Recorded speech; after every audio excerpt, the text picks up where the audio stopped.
والصلاة والسلام على سيد المرسلين أما بعد فأعوذ بالله من الشيطان الرجيم بسم الله الرحمن الرحيم الصلاة والسلام عليك يا رسول الله والصلاة والسلام عليك يا حبيب الله الصلاة والسلام عليك يا نبي الله وعلى آلك وأصحابك يا نور الله نويت سنة الاعتكاف۔ اللہ رب العزت کے آخری نبی مکی مدنی محمد عربی صلی اللہ تعالی علیہ وآلہ وسلم نے ارشاد فرمایا، جب جمعرات کا دن آتا ہے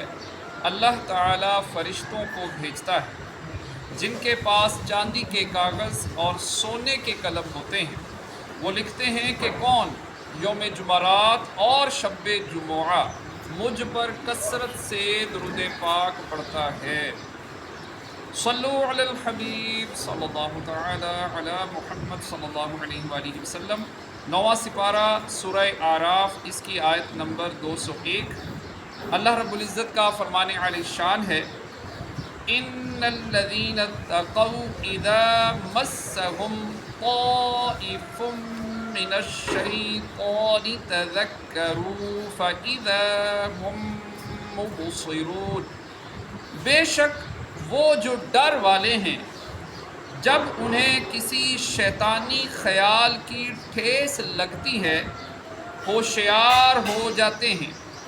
اسی وقت ان کی آنکھیں کھل جاتی ہیں۔ آیت میں مذکور لفظ طائفن کے بارے میں علامہ راغب اصفہانی رحمۃ اللہ تعالی علیہ فرماتے ہیں کہ انسان کو ورغلانے کے لیے انسان کے گرد گردش کرنے والے شیطان کو طائف کہتے ہیں، اور اس آیت کا معنی یہ ہے کہ وہ لوگ جو متقی اور پرہیزگار ہیں، جب شیطان کی طرف سے انہیں گناہ کرنے یا اللہ تعالیٰ کی اطاعت چھوڑنے کا کوئی وسوسہ آتا ہے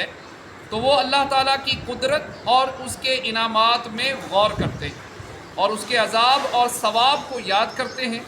اور اسی وقت گناہ سے رک جاتے ہیں، کیونکہ اللہ تعالیٰ نے گناہ سے رکنے کا حکم دیا اور گناہ کرنے سے منع کیا۔ اس سے معلوم ہوا کہ جب شیطان دل میں گناہ کرنے کا وسوسہ ڈالے تو اس وقت اللہ تعالیٰ کی قدرت اور اس کے انعامات میں غور کرنا اور اللہ تعالیٰ کی سزا اور اس کے ثواب کو یاد کرنا اس وسوسے کو دور کرنے اور گناہ سے رکنے میں معاون و مددگار ہے۔ لہٰذا جب بھی شیطان گناہ کرنے پر اکسائے تو اس وقت بندے کو چاہیے کہ وہ اپنے اوپر اللہ تعالیٰ کی قدرت اور اس کے انعامات اور احسانات کو یاد کرے، اور نافرمانی کرنے پر اس کی طرف سے ملنے والی سزا اور اطاعت کرنے کی صورت میں اس کی طرف سے ملنے والے ثواب کو یاد کرے تو انشاءاللہ شیطان کا وسوسہ دور ہو جائے گا اور وہ گناہ کرنے سے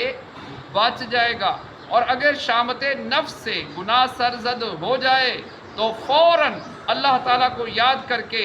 اپنے گناہ کی معافی مانگ لے، جیسا کہ ایک اور مقام پر اللہ تعالیٰ ارشاد فرماتا ہے،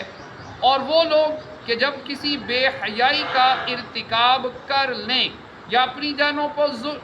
پر ظلم کر لیں تو اللہ کو یاد کر کے اپنے گناہوں کی معافی مانگیں، اور اللہ کے علاوہ کون گناہوں کو معاف کر سکتا ہے، اور یہ لوگ جان بوجھ کر اپنے برے اعمال پر اصرار نہ کریں۔ امیر المؤمنین حضرت عمر فاروق اعظم رضی اللہ تعالیٰ عنہ کے زمانہ مبارک میں ایک نوجوان بہت متقی اور پرہیزگار تھا، حتیٰ کہ حضرت عمر رضی اللہ تعالیٰ عنہ بھی اس کی عبادت پر تعجب کیا کرتے تھے۔ وہ نوجوان نماز عشاء مسجد میں ادا کرنے کے بعد اپنے بوڑھے باپ کی خدمت کرنے کے لیے جایا کرتا تھا۔ راستے میں ایک خوبرو عورت اسے اپنی طرف بلاتی اور چھیڑتی تھی، لیکن یہ نوجوان اس پر توجہ دیے بغیر نگاہیں جھکائے گزر جاتا تھا۔ آخر کار ایک دن وہ نوجوان شیطان کے ورغلانے اور اس عورت کی دعوت پر برائی کے ارادے سے اس کی جانب بڑھا، لیکن جب دروازے پر پہنچا تو اسے اللہ تعالیٰ کا یہی فرمان یاد آ گیا، بے شک جب شیطان کی طرف سے پرہیزگاروں کو کوئی خیال آتا ہے تو وہ فوراً حکم خدا یاد کرتے ہیں، پھر اسی وقت ان کی آنکھیں کھل جاتی ہیں۔ اس آیت پاک کے یاد آتے ہی اس کے دل پر اللہ تعالیٰ کا خوف اس قدر غالب ہوا کہ وہ بے ہوش ہو کر زمین پر گر گیا۔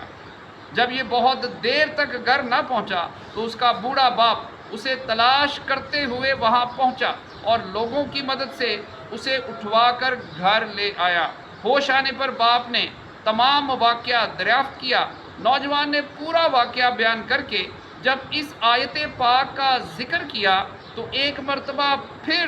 اس پر اللہ تعالیٰ کا شدید خوف غالب ہوا۔ اس نے ایک زوردار چیخ ماری اور اس کا دم نکل گیا۔ راتوں رات ہی اس کے غسل و کفن و دفن کا انتظام کر دیا گیا۔ صبح جب یہ واقعہ حضرت عمر رضی اللہ تعالیٰ عنہ کی خدمت میں پیش کیا گیا تو آپ اس کے باپ کے پاس تعزیت کے لیے تشریف لے گئے اور اس سے فرمایا کہ آپ نے ہمیں اطلاع کیوں نہیں دی تاکہ ہم بھی جنازے میں شریک ہو جاتے۔ اس نے عرض کی، امیر المؤمنین، اس کا انتقال رات میں ہوا تھا اور آپ کے آرام کا خیال کرتے ہوئے بتانا مناسب نہ تھا۔ آپ نے فرمایا کہ مجھے اس کی قبر پر لے چلو۔ وہاں پہنچ کر آپ نے یہ آیت مبارکہ پڑھی، وَلِمَنْ خَافَ مَقَامَ رَبِّهِ جَنَّتَانِ، اور جو اپنے رب کے حضور کھڑے ہونے سے ڈرے اس کے لیے 2 جنتیں ہیں۔ تو قبر میں سے اس نوجوان نے جواب دیتے ہوئے کہا، یا امیر المؤمنین، بے شک میرے رب نے مجھے 2 جنتیں عطا فرمائی ہیں۔ اللہ رب العزت کی ان پر رحمت ہو اور ان کے صدقے ہماری مغفرت ہو، آمین۔ صلو علی